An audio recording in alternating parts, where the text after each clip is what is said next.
everybody. Welcome to another episode of What a Hell of a Way to Die. It's Francis and Nate's back at it. It is April still. It continues to be the temperatures zigzagging back and forth. Producer Tom sent me a picture and said, I've got an idea for what you need to do for your hot and cold, and it's those convertible pants that you can unzip in like shorts, but you can zip pant legs onto it. Yep. As if a fucking 40-year-old Midwest white man doesn't own at least one pair of those. I mean, I don't own them anymore, but I had a pair in like 2000. Yes, correct. Right. I got mine at Costco, man. I have no drip. Like 100% dripless. I am completely bone dry when it comes to fashion, and I kind of am okay with that because, again, 40-year-old dad, happily married. Who the fuck am I trying to impress? But you know what? Like, it's nice to have pants that, like, okay, I'm gonna, work in the yard. I'm gonna mow the lawn. I'm gonna use the weed eater. You have to have long pants on for that. But when you're ready to downgrade, like in the army, you take your blouse off. Maybe you roll your sleeves or roll your cuffs or something like that. It's really nice that's what the army really needs. They need tactical shorts so you can unzip, when it gets really hot and keep yourself good. So, how's your neck of the woods? I mean, if we're talking weather, it's getting better, but still pretty chilly. It was so sunny this morning. It's now like cloudy and windy again. But I looked outside and I was kind of running on fumes this morning. I didn't sleep super well last night, and I looked outside and I was like, God, it's so nice out. But I asked Cynthia, because she didn't have my phone with me when I was in the kitchen. I was like, hey, could you open up the secret new app that replaced Dark Sky? So there's this app called Carrot. I don't know if it's available everywhere in the world. It's available in Europe, in the EU/UK. And it's not free, which is annoying. It's a subscription thing, also annoying, but it completely replicates Dark Sky, which if you're a fan of having an app that actually tells you accurate or decently accurate weather predictions, Dark Sky was incredible. The problem was Apple was like, we're buying Dark Sky and using it to incorporate its best features into the Apple weather app. And then it just fucking didn't. It just killed it, which is the thing Apple loves doing. They love buying good apps and destroying them so that people have to use their shitty onboard apps. Right. This is taking too much away from us. I see it, Carrot Weather. Correct. Yeah. And it can be as simple or as like hardcore full of data as you want, but it's pretty good. It's been pretty accurate. And so I just asked Cynthia, I was like, hey, could you open the Carrot app and just tell me what the weather's going to be? And she said, sunny now, but it's going to get cloudy. It's already really windy. It's 9, but feels like 6. It's in Celsius, which I can't do the calculation at the top of my head, but that's like, I want to say like high 40s, low 50s or mid 50s. And like, it's I think above freezing. Oh yeah, it's definitely well above freezing, but it's certainly not shorts weather. And so I think she said the high was like 11, and that told me everything I needed to know. So I was like, okay, it's going to be, closed gloves. I'll wear a helmet liner when I'm cycling. I'll bring a little neck gaiter if I need one, if I need to throw it on later. And I got out, and at first in the, our street, which is relatively protected from the wind, I was like, oh, maybe I'm being a baby. Like, maybe it's actually fine. And then once the actual open wind hit me, I was like, oh, fuck no. I am, not only am I fine, but actually I might have even considered wearing like a long underwear, base layer top underneath my little like kind of sports sweater that I'm wearing right now. And just because like it's like that. So it's spring weather. I mean, I don't think it's inappropriate, for the time of year. It certainly could be a lot worse. At least it's not raining. I hope it doesn't rain today because I have to ride my bike home. But by and large, it's getting back into normal. But like, once again, I think I mentioned this, and we talk about the weather a lot because that's what we do. We're dads. We had a brief spell where it was like fully approaching almost like late spring, early summer weather. What would be the equivalent of like the mid 60s for the highs, and really, really clear, basically no clouds, no rain, nothing. And that was in February, and it was like, oh God, spring's going to be so nice. It's going to be so fucking nice. And then hell no, just devastated. Then it became rainy and windy and cold and shitty again. And so I know it's eventually going to warm up. We're eventually going to hit that 3 to 4 month period of the year when it's not cold in the United Kingdom. And I'm excited because I like warm weather.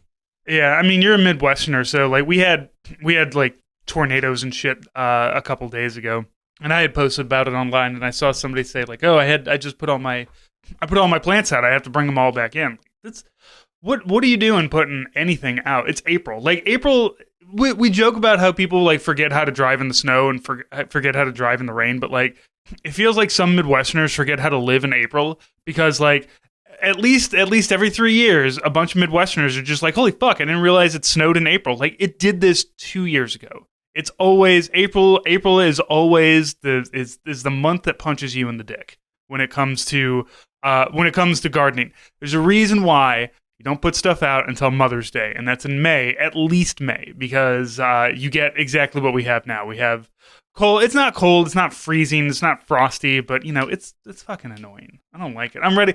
The moment I put shorts on for the first time, I don't want to take them back off. I don't want to like at least until October. So it's irritating. The closer in the spring and summer that we get, the shorter my pants become, and then we start to the long slog into winter, and my pants become longer. It's kind of like a whole pants morphine kind of thing. Yeah, I only wear shorts in the summer here because, quite frankly, most of the year you can get away with wearing long trousers. Living in South London, I have adopted the South London uniform, which is I wear joggers and tennis shoes, or what they call trainers, and like a either a hoodie or just a sweatshirt, what they would call a jumper. And so and if I have to dress up, absolutely I'll dress up. I have to dress up oftentimes for live events and things like that. I want to look presentable. I know I'm going to be part of the center of attention. I know that I may potentially be getting video or photos taken of me, things like that. So I do try to dress up a little bit for that. And I mean, it's a different kind of wardrobe for doing live podcast performances than if, say, for example, you're dressing business casual. And in a way, I'm thinking I may just donate all of my old business casual clothes from my old job because they fit. They probably fit better now than they did when I had that job, but I just don't think I'll ever wear them. Like I just can't imagine. I mean, I might keep real true menswear from the 2000s heads will remember the brand Express Men, which then just became Express. It was originally something else, and I can't remember what it's called, and maybe someone can correct me. They had a completely different name. It then became Express Men, and then Express. There was one on Madison Avenue, maybe 3 blocks from my old office, and so like if I was in a pinch needing like some new office clothes, I would just go there. And those the producer pants they make, those are actually pretty nice. But I just once again, they're kind of like decently not super baggy chinos or slacks. I just don't know what I'm going to need those for. If that makes sense. Are they stretchy? I get a little stretchy. That's the nice thing about them was that like they looked presentable for, my office was just smart casual. So you could actually really kind of push it and get away with it. As long as you had a collar on your shirt, you could pretty much do whatever.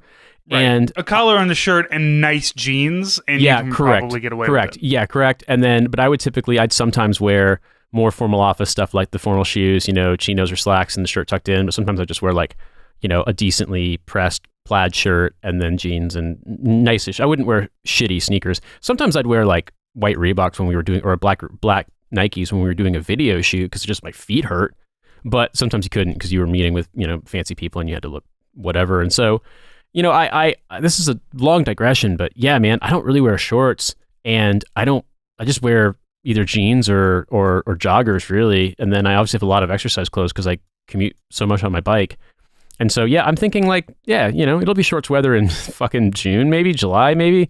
Like we don't really get shorts weather very quickly in this country. And even when you do, there's still that sensation when you walk in the shade where you're like, oh, I'm actually kind of cold right now. Yeah, it's like, a little chilly in the shade. If we hit a summer heat wave like we did last year, then it's absolutely shorts weather all the time. I mean, it's hot. It's as hot. The only difference between it being hot in America and it being hot here when we have a legit heat wave is that it's nowhere near as humid here. But most of the year I'm like I said, South London uniform, trainers, joggers, and jumper. For Americans, that is sneakers, like athletic pants, and a sweatshirt. And it's the fucking uniform, and it's nice. I really like it. It's really comfortable. Cynthia British legs. Cynthia calls them boneless clothes, and yeah, I can accept that. Yeah, if COVID has taught me anything, it's that I wear clothes for other people, but because I'm in the pod shack all the time, I don't have to wear.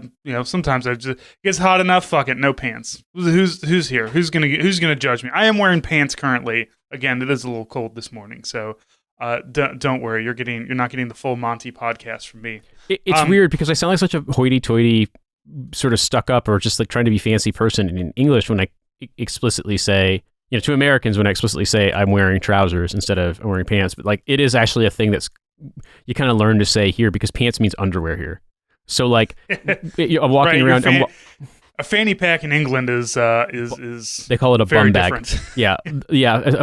What we would call a fanny pack in America, they call a bum bag here because fanny means vagina in kind of a slangy colloquial way. So fanny pack is going to get you some really fucking weird looks. Similarly, when people talk about carrying 2 drinks at once at a party, Americans would just say double fisting or being double fisted. And for the Brits, like they can get it, but their minds typically go to the sexual connotation of that. And so like you'll definitely get some eyebrows raised for saying it. There's lots. We could go on forever. Did you know that English is different in the way it's spoken in America and the United Kingdom? 2 countries separated by a common language, also separated by like 3,000 miles of ocean. It's weird. England dirty talk must be just phenomenal. Like, man, once again, I sometimes it's like, I have lived here for almost 5 years, but there's also a part of me that's just like, I'm absolutely the wrong person to ask. Because no matter how long I live in this country, even if I was obligated to live here for the rest of my life, I would never really understand it. And I'm going to be... Yeah, you're not culturally British. No. I thought I had a better link on this stuff because of my mom, but I realized how tenuous and superficial that was when I moved here because, it's just completely different. And, they speak the same language, mostly. Nice, but... in a way, it might actually make more sense to you if they didn't speak the same language, because then you might be a little more on guard for some of the weird cultural differences. But right, like if I don't speak German, but if I showed up in Germany, I would. They have universal healthcare there. I need. If you're an English-speaking country, then you've got to get rid of your universal healthcare, or you got to come up with a new language because it's just too confusing for Americans. Everybody needs to change exactly who they are for me. Don't worry, the Brits are working on both. Well, I'm not going to make fun of the way they speak English because different countries are different, et cetera, but they are absolutely working on getting rid of universal healthcare because I would 100% make fun of British people for the way they talk. That is what my ancestors fought a fucking war for 200 and something years ago, and that's why my president went and listened, and it came out to shipping off to Boston at a fucking Irish rally while the coronation is getting set up because, you know what? That's the American way. It's not even like an Irish band. He found an American band that sang Irish music, but sang a song about an American city. And it was just like, you fucking Irishmen, you love it. Let's go. Fuck the English. Yeah. So just before we move on to our actual topic today, I just was reminded when you described that about you'll make fun of British people for the way that they talk. There was a viral tweet involving a Spotify playlist that someone created with the intention of just more or less just sharing it. And the reaction of the assemblage, the joke is the songs put together. So this playlist, the icon is a big Union Jack. It's called Visiting Britain. Its creator was James with an AE symbol for AE in his name. And the songs are, first song, number 1, I Think I'm Gonna Kill Myself by Elton John. I Hate This Place, I Want to Leave by Yavo Mag. Get Me Out of Here by Young Cortex. And Why Do They Talk to Me Like That by Zaccato or Zacto. And I was like, yep, fair enough. He's got it. They've got it. Nailed it. We really ought to kind of bring back our, maybe not Midwestology, but maybe do a segment with Tom called American Exceptionalism to describe various things. Because I was thinking the other day about, as we're coming into spring, coming into summer, that means that state fairs are going to be coming back. I fucking love state fairs. I like to go to the Illinois one because it's a lot closer than the Missouri one, and also it's Illinois. But like, do the British people know about frying Coca-Cola, or frying entire Oreos, or putting an entire potato on a stick? Yes, they do, but I think the thing you have to understand is that this is a difficult thing for Americans, and not to specifically single you out, Francis, but a lot of times we as a group are guilty of talking about British culture and the Brits, et cetera, doing X, Y, and Z thing. And what we're actually talking about is English culture, and specifically a kind of like popularized state official kind of middle to upper middle class to upper class English culture Southern English culture and English aristocracy manners, but specifically to England. If you're talking about frying weird shit and deep frying it, any Scottish person who's been listening to this podcast who's stuck on it is like, Francis, what the fuck is wrong with you? Don't you know what we're famous for? The Scots absolutely love deep frying stuff. Like, they will put any state fair in America to shame. We're talking deep fried ice cream. We're talking deep fried Mars bars, deep fried pizzas, like an entire box of stuff that's just been deep fried. Like, I don't know if they've done the thing where they deep fry Coca-Cola. Like, it's not a can of Coke that's deep fried. It's like you tell how, I've never had it, Francis.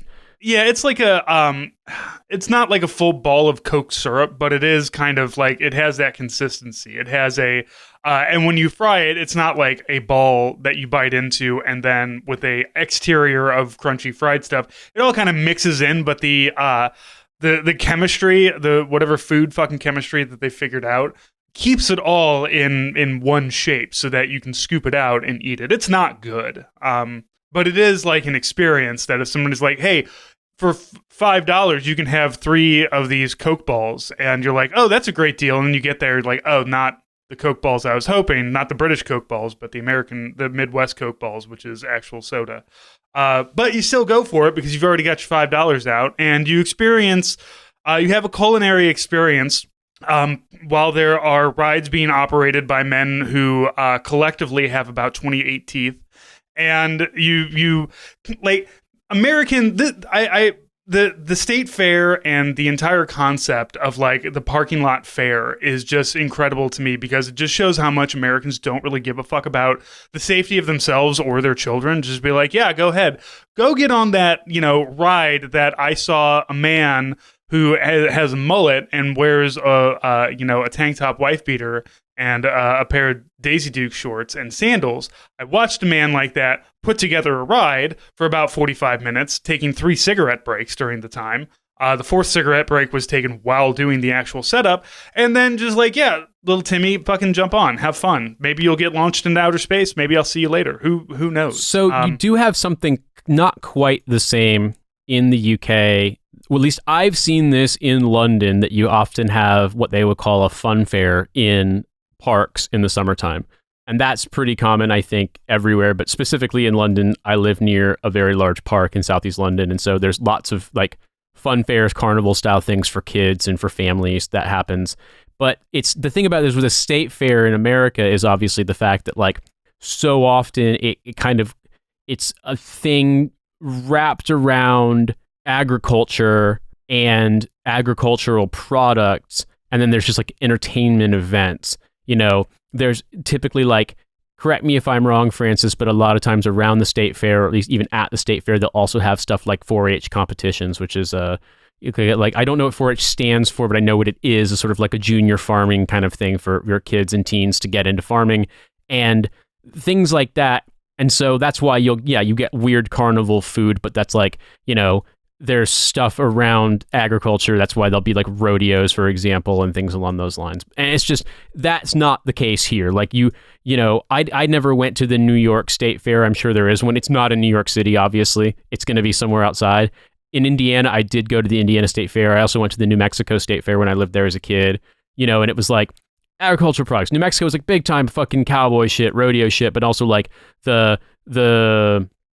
it's not a gyroscope, but you know what I mean? The ride that like is like a centrifuge and throws you against the thing and like slides it up and you're sort of in zero gravity, like stand up sideways. Yeah, that kind. I remember doing stuff like that, or being on Ferris wheels and things along those lines. So that, yeah, like some of the ride things, some of the like, 'cause the carnival fun fair that they do in the park near where I live, like they have, little ride things like bumper cars and carousels, but they don't have like a big roller coaster, but you know what I mean? Like they have rides for kids and things like that. And people sell food and drinks and ice cream and stuff. And like, because it's a park, people also come down and barbecue and stuff like that. So the concept exists. It's just the American version, is more of a kind of like, we're selling more popcorn than a family should be able to eat in a week. And that's one serving. Yeah. We've got like fried ice cream. We've got just every kind of weird sugary crap you can think of. We've got Dippin' Dots, the ice cream of the future, things along those lines.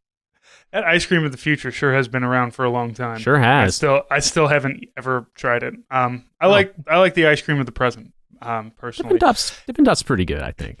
I've had it, and I will say that the parking lot carnivals are very different. Like the state fair is like run by the state, it's financed by the state. It is, as you said, it's a big, like there's awards and stuff. There's competitions. There's giant butter cows and whatnot. There's all kinds of really cool stuff. Now, when a church does a fundraiser and sets up a carnival in their in the parking lot, that is much more. That's where the scary stuff comes in. That's where it's just like not fun. You're throwing your hands up to God and saying, take me, O Lord, if it comes to it. But I am about to eat an entire spiralized potato on a stick.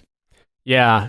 Well, I don't really have much in the way of a segue, except for the fact that after talking about something so quintessentially American as a state fair, I feel as though the listener may be in the right mindset to be able to perceive the news story that we're going to talk about next. And I would like to begin by reading the headline of a story from CNN dated April 17th. It says, Tennessee Air National Guardsman applied to be a hitman online, the FBI says. It was a spoof website, and now he's facing charges. So we begin. Yeah, go ahead. Let's get through the article, because I did all. It's a quick article, but I want to talk about the website, which I'm currently on, and I'm sure is lighting up a whole bunch of lights somewhere in the FBI dark side or something. Go ahead. Right. So, a Tennessee Air National Guardsman is facing charges after applying to be a hitman on a spoof, quote, rent a hitman, unquote, website, according to the Department of Justice. Josiah Ernesto Garcia, 21, was charged Thursday after submitting an employment inquiry to the website rentahitman.com, which is a parody site that includes, quote, testimonials, unquote, from purportedly satisfied hitman customers. The website was originally created in 2005 to, quote, advertise a cybersecurity startup company, the Justice Department said in a news release. Quote, the company failed, and now over the next decade, it received many inquiries about murder-for-hire services. Unquote. Garcia indicated in February that he had, quote, military experience and rifle expertise and required a, quote, in-depth job description, according to a criminal complaint filed Thursday. Quote, Garcia followed up on this initial request and submitted other identification documents and a resume indicating that he was an expert marksman and employed in the Air National Guard since July 2021. The resume also indicated that Garcia was nicknamed Reaper, which was earned from his military experience and marksmanship, the Department of Justice said in a news release. Garcia sent another follow-up email days later saying he didn't hear back after submitting a resume, according to the complaint. Oh, God. According to investigators, Garcia wrote in the email, quote, why I want this job. I'm looking for a job that pays well related to my military experience, shooting and killing the marked target so I can support my kid on the way. What can I say? I enjoy doing what I do, so I can find a job that is similar to it, such as this one. Put me in, coach. There's a unique approach to grammar here, but we'll talk about that some other time. After Garcia sent more follow-up emails, the website owner, at the direction of the FBI, responded with an email saying, Josiah, a field coordinator will be in touch in the near future. You'll receive a message when they are ready. Timing is based on client needs, according to the complaint. On April 5th, an FBI undercover agent contacted Garcia for a phone interview, during which he asked, quote, how soon can I start? And, quote, what do the payments look like? According to the complaint.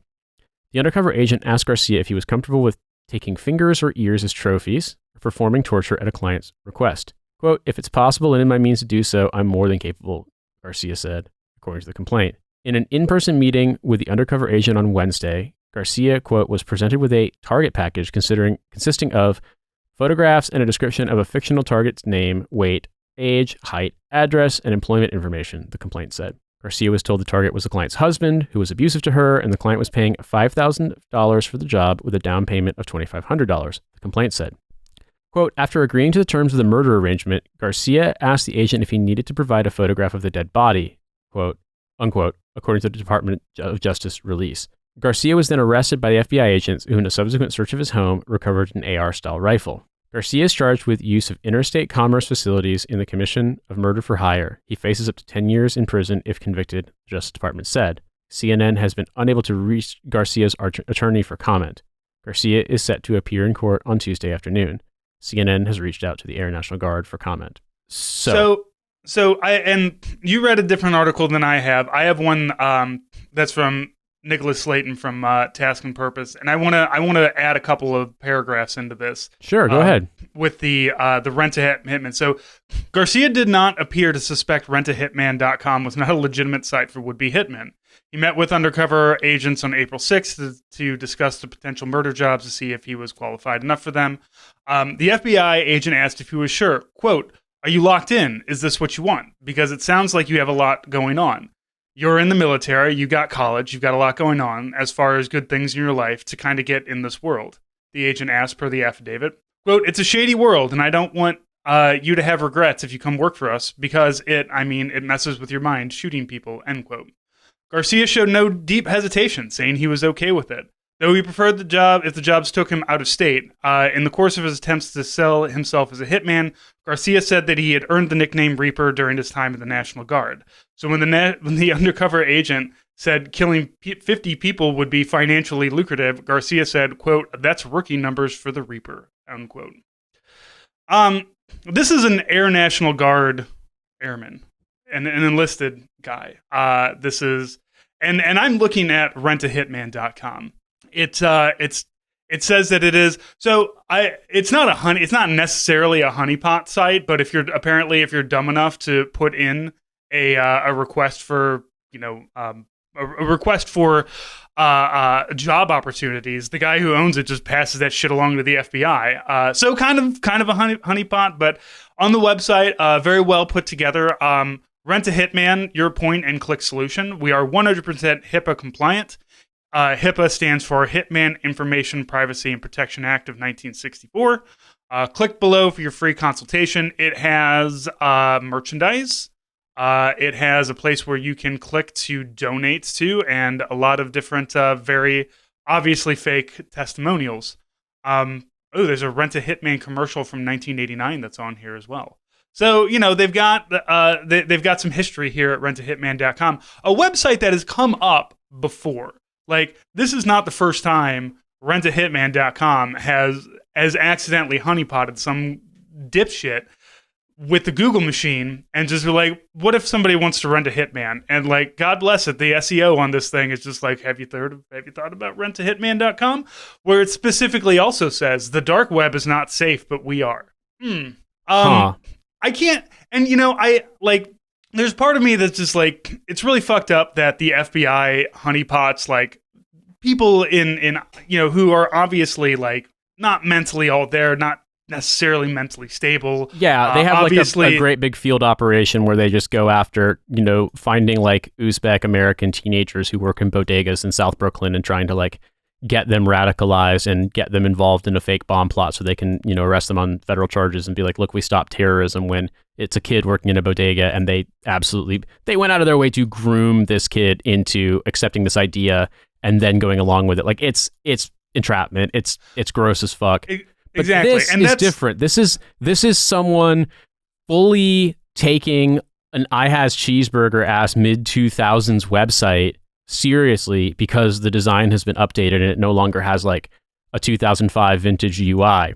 But just scrolling down the website, there's literally a PayPal link for the guy who runs the website, and it says, "I prefer my coffee to be as dark as my humor, and for those special moments, I like to add a touch of raw sugar. Your support in keeping the site caffeinated is greatly appreciated, as it allows me to keep serving our valued clients. Thank you." Like, this is obviously a joke. This is obviously extremely stupid. And okay, but I am looking at this T-shirt that they have that says "Field Operative," so maybe that would get the FBI off my back. It's not well designed.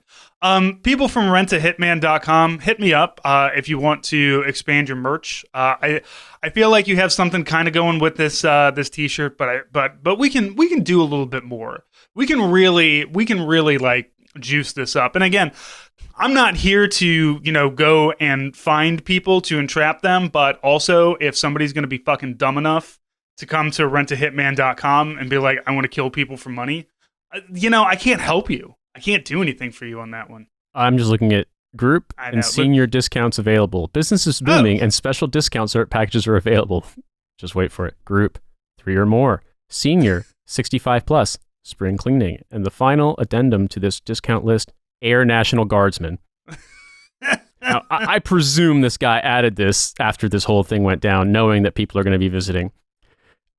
I hope so. And I hope he gets some money. He's got all these different support You can let's see, the really nothing that you get on boosting yourself up to the $100. But you know what? This is a guy. Whoever's running this website is truly doing God's work to keep fucking like the dumbest, weirdest guys from accidentally like shooting. Let's be honest. This guy probably would have tried to be a hitman if somebody gave him the opportunity, and probably would have botched it. But like somebody would have gotten hurt. So I'm not too upset about Airman Dingbat here getting swooped up by the FBI and kind of put into a concrete box for maybe a couple of months to chill the fuck out and rethink his life. So again though, I am telling you, rentahitman.com, all you need for your hitman needs, and it looks like, again, get with me, man. We can do something with this. We can really spruce this up. Maybe if this guy had just gotten a free T-shirt, he would have been happy. To just be like, hey, maybe I've got the just like every other Geardo dude that puts on a bunch of military uniforms and body armor and shit and plays army, even though they haven't shot outside of a fucking indoor shooting range in their entire life. Yeah, I mean, you see this picture and this kid just looks like a dumbass. He's, I think, Air Force Security Forces in the Air National Guard in Tennessee. So it's, he just looks like a, Joe, basically, like not Joe Kasabian, but just Joe, the sort of amorphous term for a soldier, junior soldier. Right. Not like the, he's not some super soldier looking dude. He looks like a guy. Right. And it's like, okay, point number one, this website has a like 1997 vintage hit counter, like a visit counter. It does. And it only has 905,000 visits. We have more downloads on this podcast than that. We have a lot more. We've got, I think, 2 or 3 million downloads on this podcast, and this is a niche podcast. So you know what? Like, come on. Like, there's three whole columns of digits left at 0. This was national news. People were talking about this all over the place. You know what I mean? Like, maybe people were freaked out. They're like, oh, if I visit this website, the FBI might track me. And it's like, look, at the bottom of the website, it says in the fine print, Rent a Hitman is no longer affiliated with Diners Club, the Detroit Lions, the Illuminati, Donald Trump, Kyle Rittenhouse, Carol Baskin, or Vladimir Putin due to contractual restrictions. Like, but at the same time, though, a part of me wonders, is this just like a pro forma thing that this guy gets serious inquiries from people and just forwards it to the FBI? Is this the only instance of someone being dumb enough to go this far? Is it national news because the kid's in the Air National Guard? Is it national news because he's really fucking stupid and just didn't realize all of the obvious red flags here? In the gallery, there's a tweet, an email that says, "Hi, spelled HEI, I'm from Indonesia, and I want to be a murderer. If you give me a change, I won't make you proud, but give me gun and amazing salary." And beneath it says, he was hired on the spot and now manages our Jakarta office. So, there's upward mobility, obviously, at rentahitman.com. Yeah, I mean, look. It's hard to like feel sorry for this guy, right? I want to feel sorry for him. I want to do the whole like, oh, the FBI is bad, entrapment and shit like that. But like, this is, fuck this guy. They are, but this isn't the FBI doing entrapment. This is a guy being really stupid and being like, hey, can you let me be a professional hitman? I Googled how to become a hitman and your website came up. Like, it being a hitman, in case there's any lack of clarity on the topic, is illegal. And in my experience, any website purporting to sell stuff like this is fake. Whether it's on the dark web, whether it's on, you can only get there on the Tor browser, or if it's in ClearNet like this, it's fake. Because similarly with websites that, purport to offer illegal shit, maybe they're real if you got a Western Union them, but chances are really good that they're probably just going to get you arrested. Or more often than you getting arrested, they're fake because they want you to pay them in Bitcoin or whatever, and they'll just steal your money. Like, it's this kind of thing. There's a reason why it's very, very difficult to find a professional killer, because people who do this don't want to go to prison. And if they're they getting don't have websites. They don't have websites, not even on the dark web. They don't have websites. It's kind of a need to know basis kind of thing. It's sort of you kind of got to be in that world. And, be in proximity to this stuff before it happens. Like, it 100% exists, don't get me wrong, but it's just not anywhere near as common as people think. And I would wager that for every one instance of an actual contract killing in America, there's got to be a ratio of like 10 to 1 or 100 to 1 or even larger than that of people thinking they're hiring a hitman online or elsewhere in the pre-internet days, phone call, etc. And then it's actually a setup or a parody, and the people running the parody are horrified, and then the people go to jail for trying.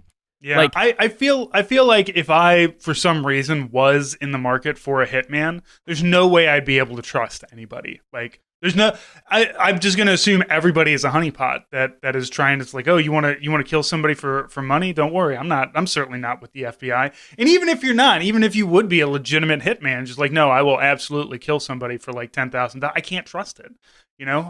Sorry, man, I'm going to have to, this is kind of a, take matters into your own hands kind of situation. Although this guy was looking for employment. So, so much for the nobody wants to work anymore mythos that people have been, this guy is trying to do. He joined the military and he's trying to put that kind of stuff to work. I like the idea that he got the nickname Reaper in basic training because of how well he shot. Because I don't doubt that at all. Like a bunch of like 18, 19-year-old troops, whether you're airmen, Marines, whatever, you get the guns in your hand, you get to go shooting, you get to, kind of start feeling your oats and everything.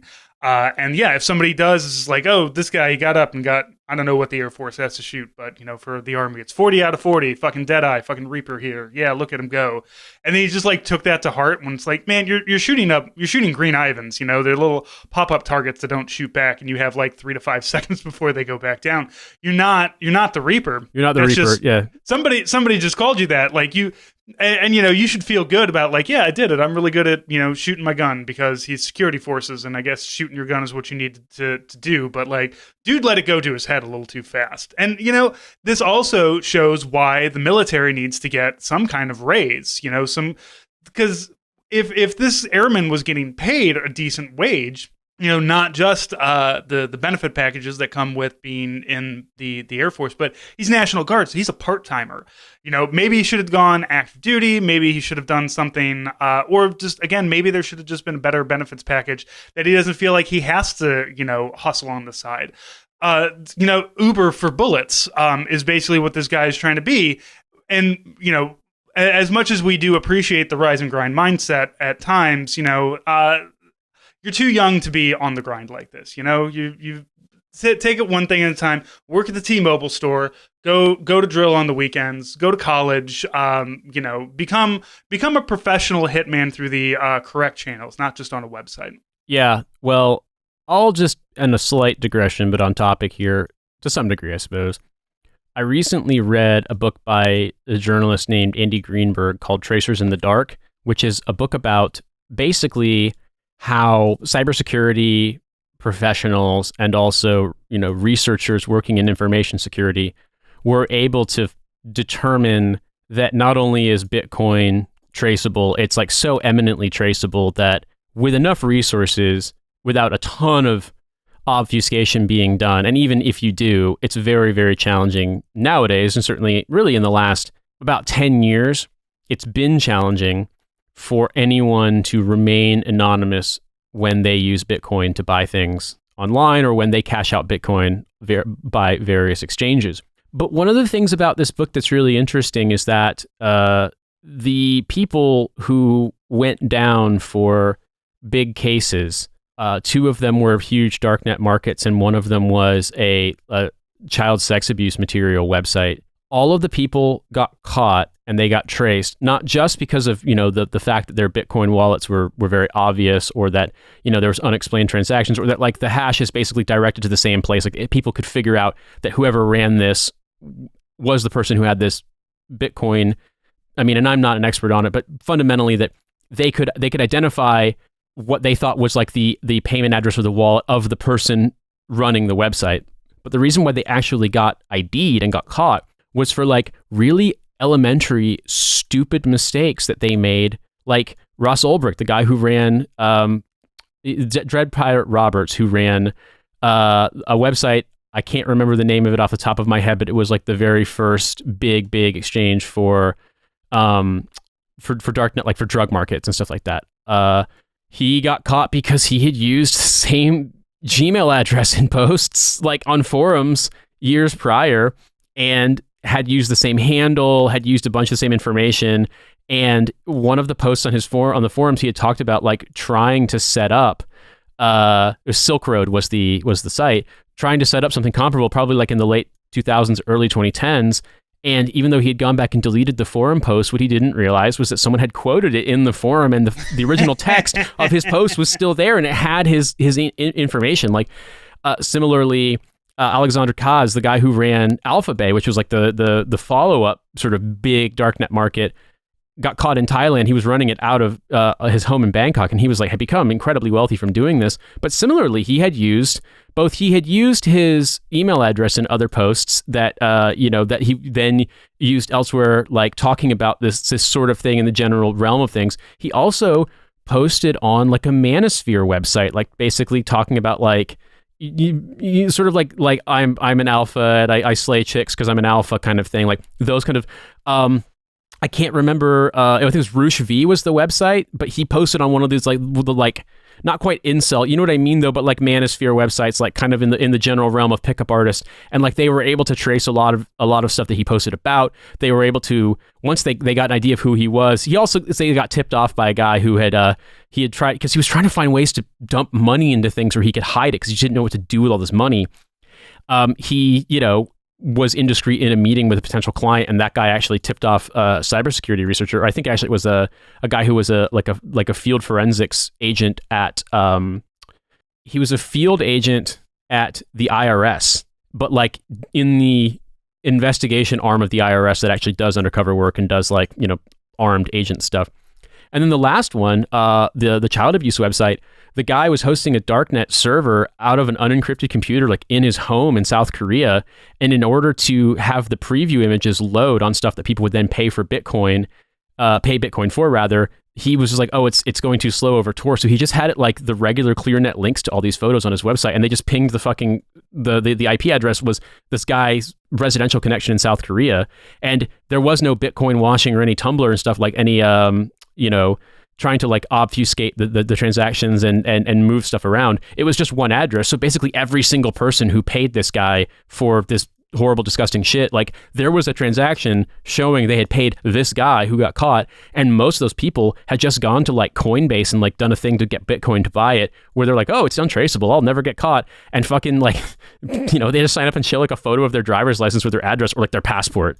Like lots and lots and lots of people went to prison. I mean, rightfully so, but lots of people went to prison because they thought this stuff was untraceable. But also, like, the info security being done at this place was fucking really, really stupid. And like in the case of the first two, the big exchange markets, these guys were clearing millions of dollars. Like, they had every reason to be incredibly up to speed, cautious on cybersecurity, but like they either had done stupid stuff in the past and then hadn't created new online aliases. They still use the same handles, the same even email addresses, or like they just were really, really indiscreet about how they were spending money and figured that no one would notice. And it's like, one of the points the guy made in the book is that like Bangkok is a huge location for DEA field offices, because like that part of Southeast Asia was huge with heroin trafficking. It still is, but like was even more so before. And there's obviously like once an sort of institution moves into a place, like they're going to probably stick around. And so like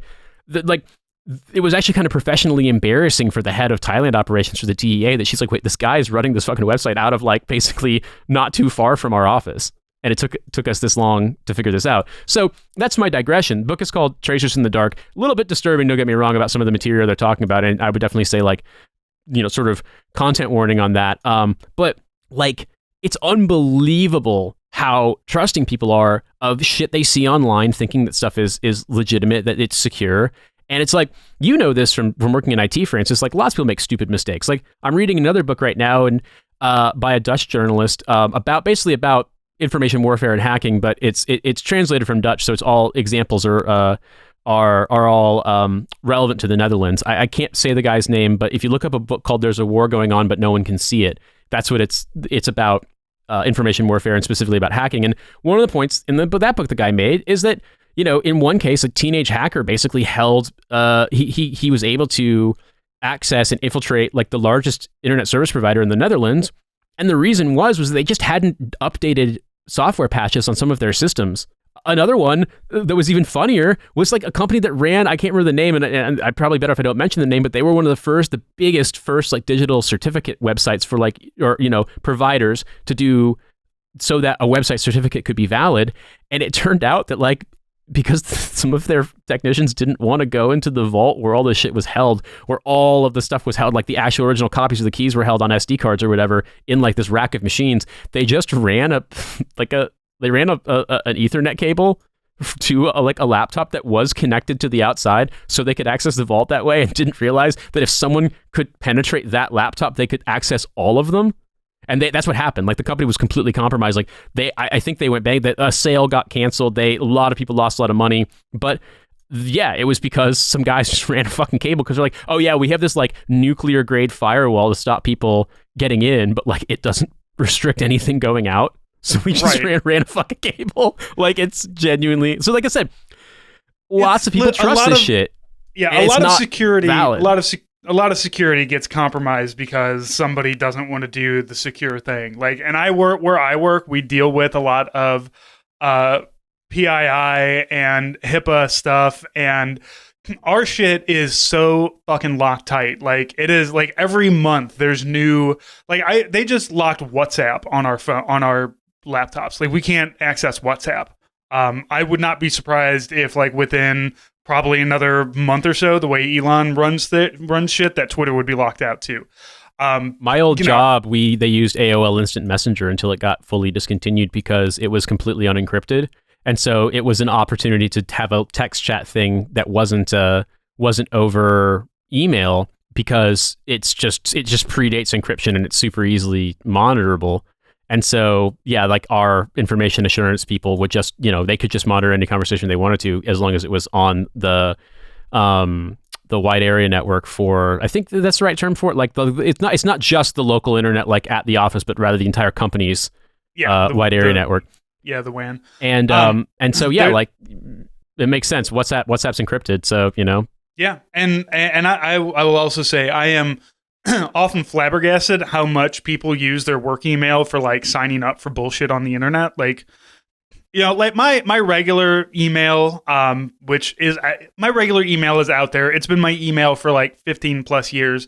I try to clean it out every couple of days. It is 99% bullshit stuff that comes in that I don't need or care about. Whatever. Like, I know it's a bullshit email. Whatever.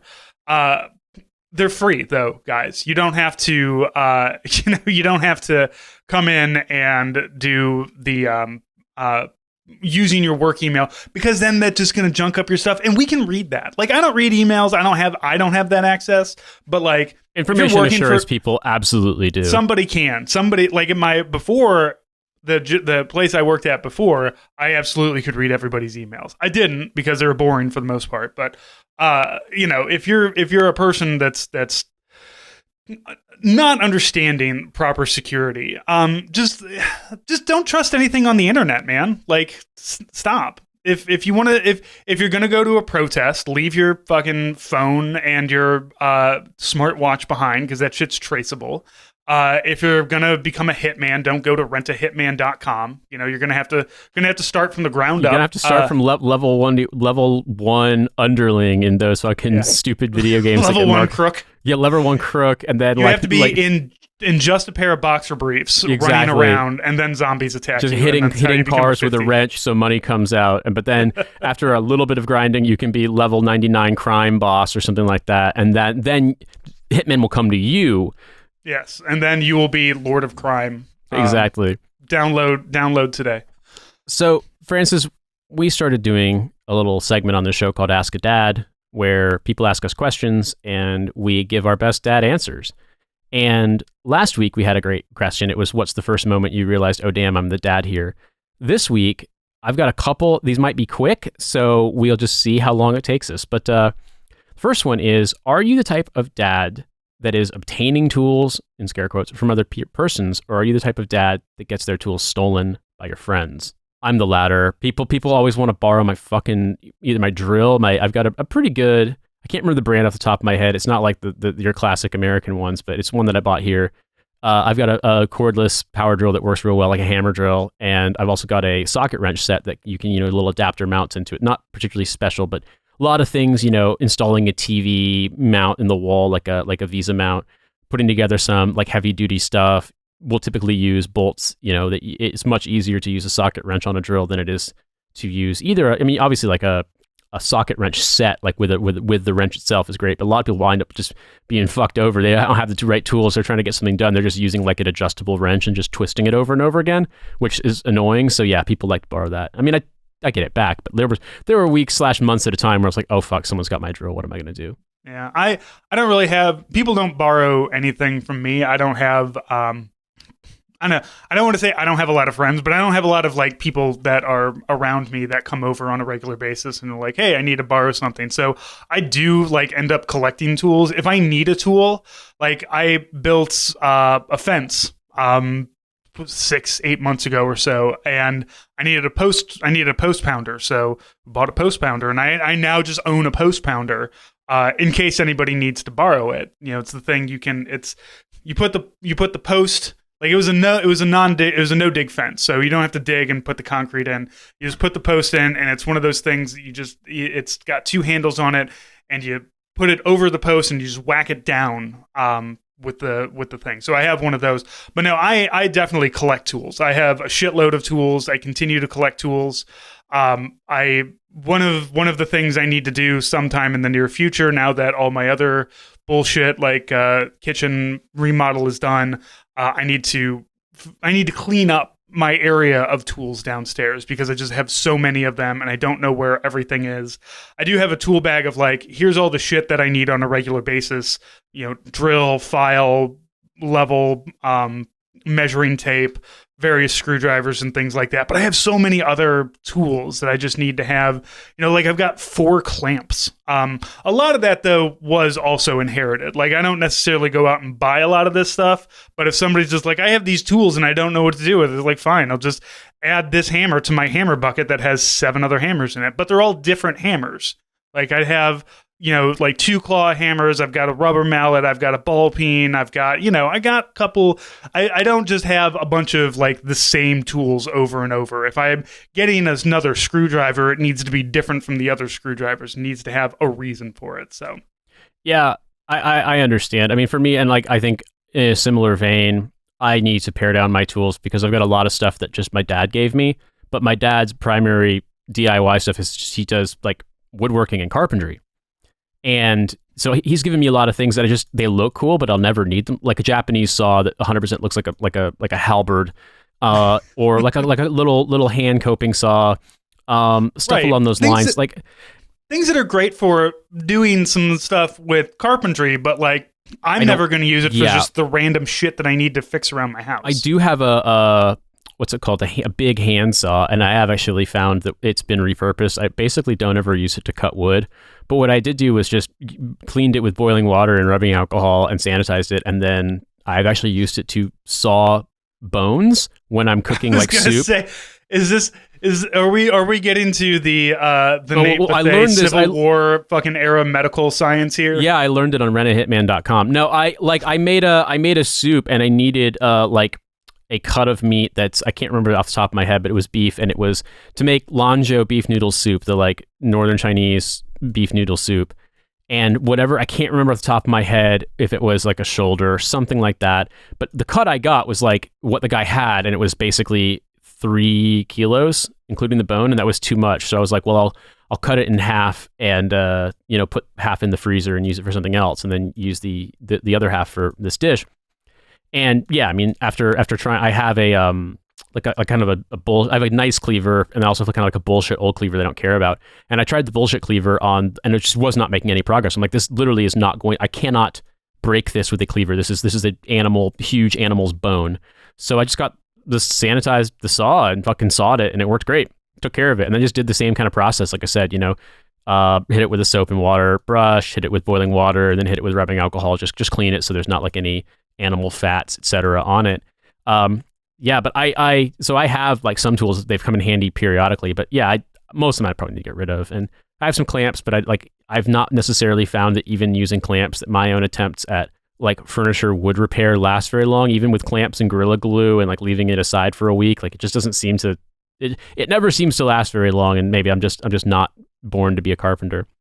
You know, we all have our strengths and weaknesses. I do like that. You know, my wife does crochet, and there are specifically like scissors that I'm not allowed to use because it's like, don't use these on paper. You're gonna fuck up the edge on it. I need them to be sharp for cutting my thing. So I just like the idea that like somewhere in your basement or your garage or wherever you store your tools is just like you have a saw for wood and you have a saw for meats. Like go get the meat saw, but not the wood saw. Yeah, man. Got to put labels on them. That's the thing. Well, I have a label maker at the studio now too, so I got even more cool tools. Yeah. Well, you know, I feel bone saw and wood saw. This next one we'll just answer will be a real quick question since we're running out of time here, but I figured we could knock out one more, and it's just real quick. What is your preferred brand of power tool? It depends on. I have kind of thrown my lot in with DeWalt because I got a really good deal of getting a drill and a impact drill for like $100, and it came with 2 batteries, charger. You know, that's for $100. Two drills is a really good deal. So I kind of threw in with that. For my lawn care stuff, I use Cobalt because that is the Lowe's brand and that's what's near me. So and all their batteries are interchangeable. So like I have a weed whacker and I have a battery operated lawnmower. I have a very small yard, so like I hardly need to do much, but I don't really go like brand wise. I look for it just because the batteries are going to be interchangeable. If there's not going to be, you know, if I'm looking like, oh, I need a new drill or whatever, like my hammer drill that I have plugs into a wall. It's not battery operated. I don't know what the brand is on it, but I don't care. It does what it needs to do. Also, that's one that I inherited too, so I didn't pay for that.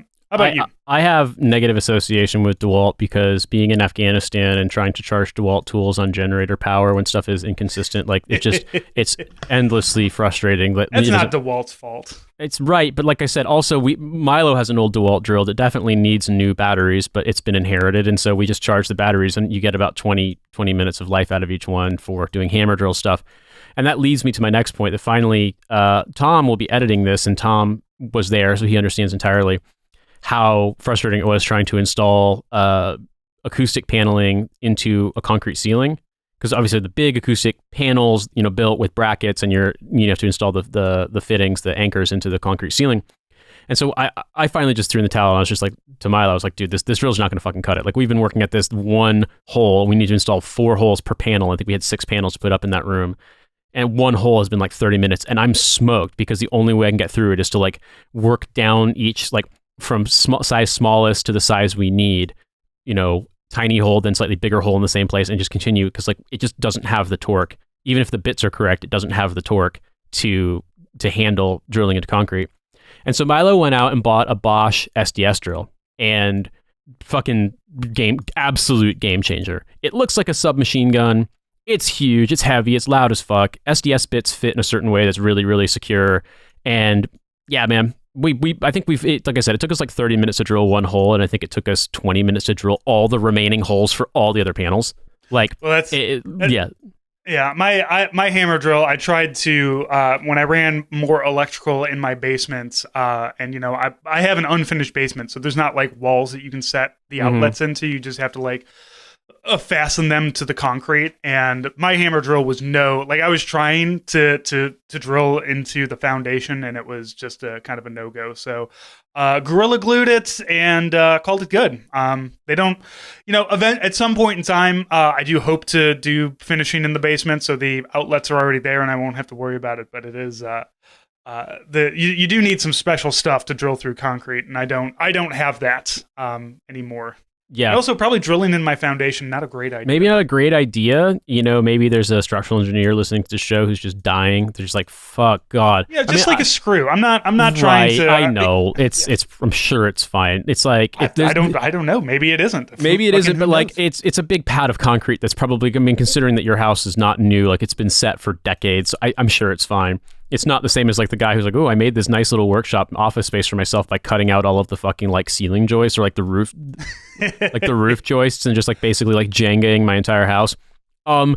Yeah, man, honestly, it's weird. I think I would have answered that question differently or just been like, I don't really have a favorite brand, but in the last year and a half, we've been doing so much DIY on the studio.